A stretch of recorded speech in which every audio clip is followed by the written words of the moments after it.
about Whoopi Goldberg because I got so many texts this week because she attacked me the week before. Sure. So everybody was like, oh, Bill, I get you're enjoying the karma. First of all, I'm going to talk about this at the end of my show next week, teaser. But there is no fucking thing as karma, okay? Get over that. Did Bill Maher just ignite a firestorm that shook The View to its core? Whispers are swirling that Whoopi Goldberg has been ousted following a brutal on-air takedown, but is there more to the story? What started as a fiery exchange escalated into a controversy that left fans questioning everything they thought they knew about daytime television. With rumors flying and the internet ablaze, one question remains. Did Maher's relentless criticism seal Whoopi's fate, or is there a deeper power play at work? Maher has never shied away from controversy, but this time, his words struck a nerve. His blistering critique didn't just target Whoopi, it challenged the very fabric of The View. He accused the show of suppressing opposing voices, of fostering an environment where only safe perspectives thrive. For some,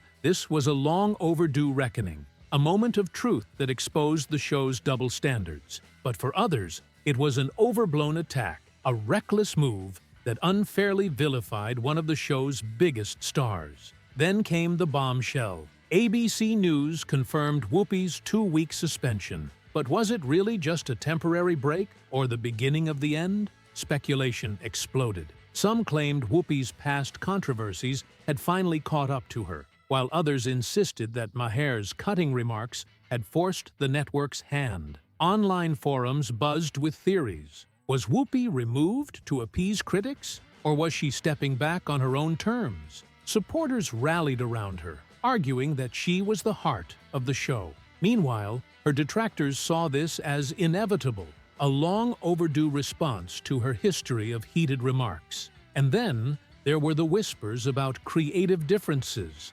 unverified reports suggesting tensions between Whoopi and top executives had reached a breaking point. With no official statement from Goldberg or the network, the truth remains elusive. What's undeniable is the impact of Maher's words. His takedown of Whoopi wasn't just a personal attack, it was a direct challenge to the show's identity. He called out what he saw as hypocrisy, arguing that a show built on diverse opinions should welcome real debate, not silence those who step out of line. His message resonated with viewers who felt that daytime talk shows had become echo chambers, punishing dissent instead of fostering dialogue. But Whoopi's defenders fired back, arguing that accountability isn't censorship and that actions should have consequences. The debate raged on, splitting audiences into two camps. Was this about free speech, or just another example of cancel culture at work? Maher didn't stop there.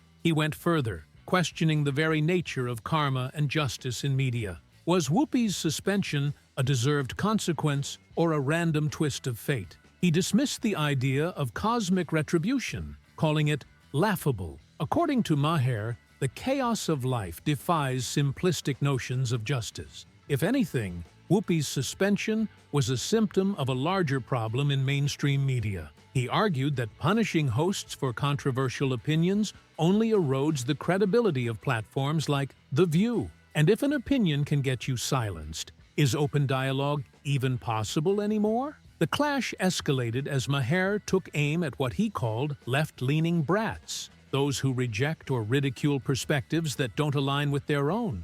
He accused The View of applauding guests who echo their views while shutting down those who challenge them. To Maher, that's the ultimate hypocrisy. A show that claims to value conversation but only entertains one side. He pointed to high-profile figures like Elon Musk, who have been preemptively labeled problematic before even engaging in a discussion. His solution? True discourse means facing the uncomfortable, engaging with those you disagree with, and resisting the urge to cancel at the first sign of conflict. The View's co-hosts weren't about to let that slide. They countered, insisting they do discuss a broad range of topics. But Maher wasn't convinced. Wide-ranging topics, he argued, don't necessarily mean diverse viewpoints. The real test is whether a show can handle controversial opinions without demanding apologies or enforcing suspensions. And that, in his eyes, is where The View fails.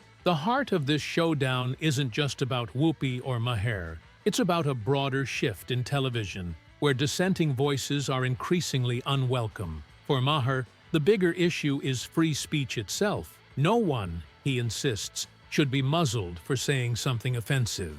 This isn't just about Whoopi Goldberg. It's about a disturbing pattern where networks respond to backlash by pulling voices off the air instead of fostering discussion. He sees it as a dangerous precedent. Who gets to decide what's beyond the pale? And if someone as established as Whoopi can be sidelined, what does that mean for the future of open debate on television?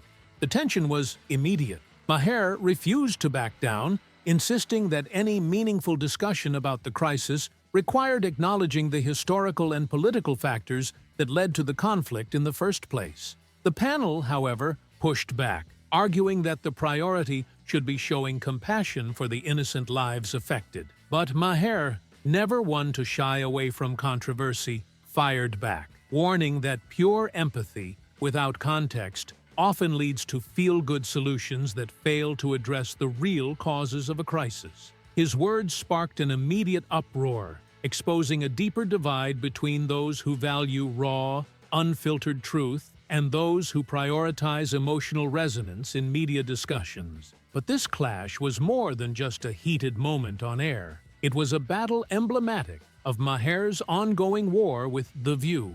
For years, he has accused mainstream media, including the show, of favoring emotionally charged sound bites over genuine discourse. And if there's one thing Maher has mastered, it's the art of creating moments that make audiences gasp, forcing people to ask, did he really just say that? Whether it's challenging Whoopi Goldberg's stance on war, ridiculing the panel for avoiding hard-hitting questions, or refusing to adhere to daytime television's expected niceties, Maher thrives on disruption. And it's exactly that relentless style that keeps both his critics and supporters watching closely. His presence on The View isn't just another guest appearance, it's a seismic shift in the show's usual rhythm. Unlike other guests who offer carefully scripted, politically safe responses, Maher refuses to be boxed in. His blunt and unapologetic approach disrupts the usual flow of conversation,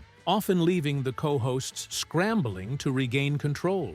One of the most explosive moments came when he flat-out rejected the idea that every vote for a right-wing candidate was rooted in bigotry. The panel, many of whom strongly believed that systemic inequalities shape political affiliations, was visibly shaken. The exchange escalated into one of the most intense debates in recent memory, igniting a firestorm online. Social media erupted. Clips of the confrontation spread like wildfire, with audiences fiercely divided.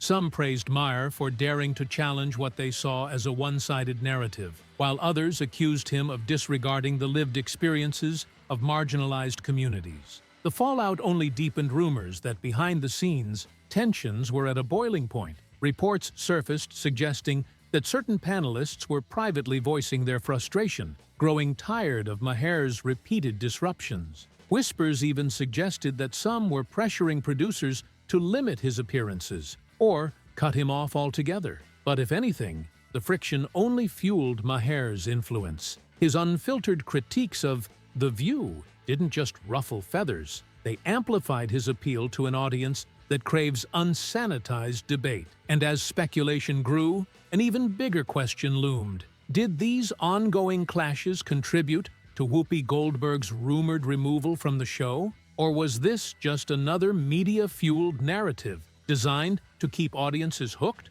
With no official confirmation, the truth remains elusive. But one undeniable reality stands out. Maher's relentless presence has made The View more unpredictable than ever. And the impact isn't confined to just one show. Other major media personalities have started taking notice, some even calling for a live, on-air showdown between Maher and the entire View panel, a debate that could settle the score once and for all. But would such a clash bring clarity, or would it simply add more fuel to an already raging fire? More importantly, has Maher's outspoken nature exposed a deeper flaw in modern television? Critics argue that he's merely stirring controversy to keep his name in the headlines, but his supporters insist he's shedding light on uncomfortable truths that need to be discussed. The bigger question remains, do shows like The View truly embrace diverse perspectives,